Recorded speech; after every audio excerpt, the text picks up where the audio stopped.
Personality का मैं thanks करना चाहूँगा जिन्होंने इस प्लान को मुझे दिया और मेरे जीवन में ये जो मौका दिया उससे बहुत सारे सपने जो मेरे मर चुके थे उनको देखने का अवसर दिया। उन ग्रेट शख्सियत के लिए मैं तालियां चाहूँगा मैडम मीता भारती की प्रोग्राम।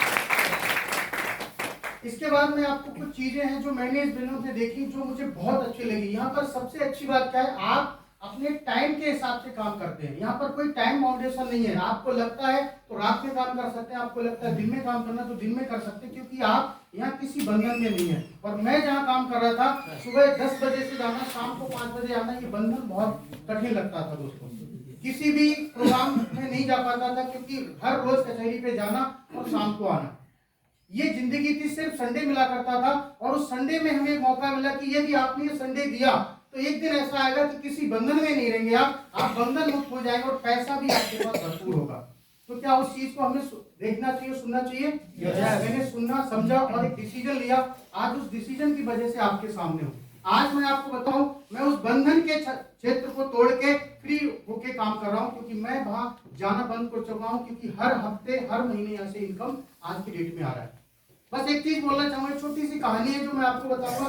सर ने बताया 2,10,000 हफ्ता, बहुत अच्छी इनकम है।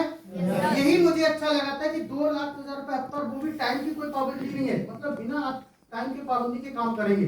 यानी कि साल का कितना हो गया? 1 करोड़। 1 करोड़ का पैकेज यदि आपको कोई दे रहा है तो उसके लिए काम क्या करना पड़ेगा। तो मैं कहानी के माध्यम से बताना चाहूंगा। इस बिजनेस में आने के बाद बहुत सारे लोग थोड़ी सी जर्नी स्टार्ट करने के बाद भूल जाते मेरा काम क्या है, और भूल भुलैया में वो भटक जाते हैं और 2,00,000 उनका गोल नहीं रहता है, पता नहीं क्या गोल हो जाता है। दिल्ली जाके मुझे एक ही समझ में आई कि मैं भी भटक चुका था। अभी मैं उस भूल भुलैया से निकल के उस दिल्ली के प्रोग्राम से मैंने एक चीज सीखी है कि मुझे वो काम करना होगा जो 2,00,000 तक मुझे ले जाएगा। छोटी सी कहानी है 1 मिनट की। एक छोटा सा बच्चा था, अपने पिताजी से एक सवाल किया, पापा जी हमेशा खुश रहने का क्या राज है? तो उनके पिताजी ने देखा, मुस्कुरा दी, बोले बेटा क्वेश्चन तो तुमने बहुत अच्छा पूछा है और मेरी औकात नहीं है कि मैं इस क्वेश्चन का जवाब दे पाऊं।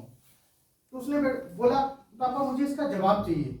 बोले क्यों? बोले मुझे चाहिए, मेरी शांति के लिए, मेरे मन में शांति आ जाएगी। खुश रहने का क्या राज है, हमेशा कैसे खुश रहा जाए? तो उन्होंने बोला बेटा मेरे पास इसका जवाब नहीं है। इस सामने जो पहाड़ है, इस चोटी पे एक आश्रम है, यहाँ पर एक बाबा रहते हैं, इस सवाल का जवाब तुझे वही दे सकते हैं। वो बच्चा बोलता है ठीक है मैं जाऊंगा, और उसने अपना स्टार्ट कर दिया, जर्नी शुरू कर दिया। तो एक दिन वहां तक शाम तक पहुंचते पहुंचते उसको रात हो गई। तो रात में जब वो गया तो बहुत सारे लोगों की भीड़ लगी हुई थी और लोग अपने अपने सवालों को पूछ रहे थे। और बच्चा जाके बैठ गया और बाबा जी ने देख लिया कि बेटा है, छोटा सा बच्चा है और किसी के साथ नहीं, अकेले आया है, और वो बैठ गया। तो उसका जैसे जैसे नंबर आया, नंबर आके जब पास में आया तो उसने पूछा गुरुजी एक सवाल का जवाब चाहिए मुझे, और मैं नीचे से आया हूँ आपसे मिलने के लिए, और मैंने अपने पापा से क्वेश्चन किया, उन्होंने जवाब मुझे नहीं दिया, आप जवाब दे सकते हैं क्या? तो बोले क्या जवाब, क्या सवाल है? तो सवाल उसने पूछा कि बाबा जी गुरुजी हमेशा कैसे खुश रहा जा सकता है? तो उसने कहा, उन्होंने कहा बेटा इसका जवाब मैं तुझे दूंगा, लेकिन जो मैंने आश्रम बनाया है इस पे जाके पूरा आश्रम का भ्रमण कर, बहुत अच्छे फूल, बहुत अच्छे पेड़, बहुत अच्छे चीजें मैंने बनाई, इनको देख के आ। और देखते ही जब वो निकला तो बोले रुक जा बेटा, एक काम करिए, चम्मच में 2 बूंद सरसों का तेल दिया। बोले ये गिरना नहीं चाहिए। क्या बोला? ये आश्रम पूरा घूमेगा लेकिन ये गिरना नहीं चाहिए। तो उस बच्चे ने कहा ठीक है बाबा जी नहीं गिरेगा, गुरुजी नहीं गिरेगा। और वो गया और वो पूरा आश्रम घूम आया, और जब वो वापस आया बोले गुरुजी मैं पूरा आश्रम घूम आया। तो बोले बेटा तुमने सब कुछ देखा? बोले मैंने तो कुछ नहीं देखा। बोले क्यों?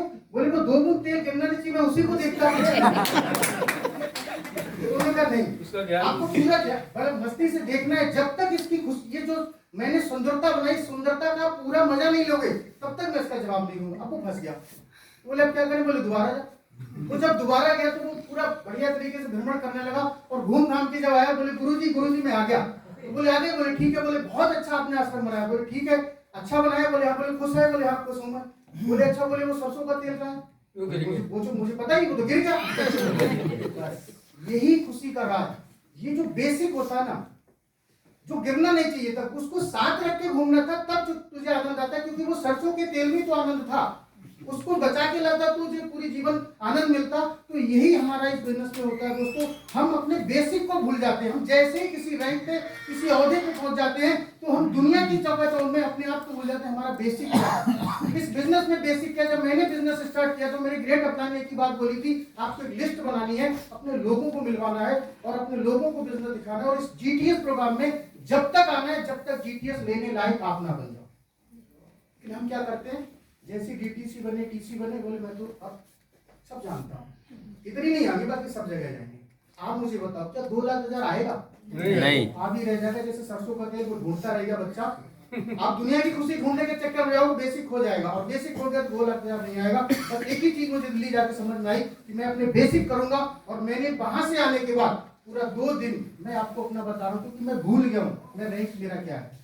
मुझे पैसा चाहिए, मुझे 2,00,000 चाहिए, तो काम किसको करना पड़ेगा? मुझे। सबसे लास्ट में एक व्यक्ति को मैंने सुना था और उनकी बात मुझे बहुत अच्छी लगी। इस बिजनेस को आप अपने अपलाइन को दिखाने के लिए मत करिए कि मैंने प्लान दिखाया, मैं मीटिंग आया, मैं ट्रेनिंग गया। आप इस बिजनेस को करिए और मजे लेके करिए। जब मजे लेके बिजनेस करेंगे तो मजे के साथ 2,00,000 आएगा। जय हिंद, जय लाल।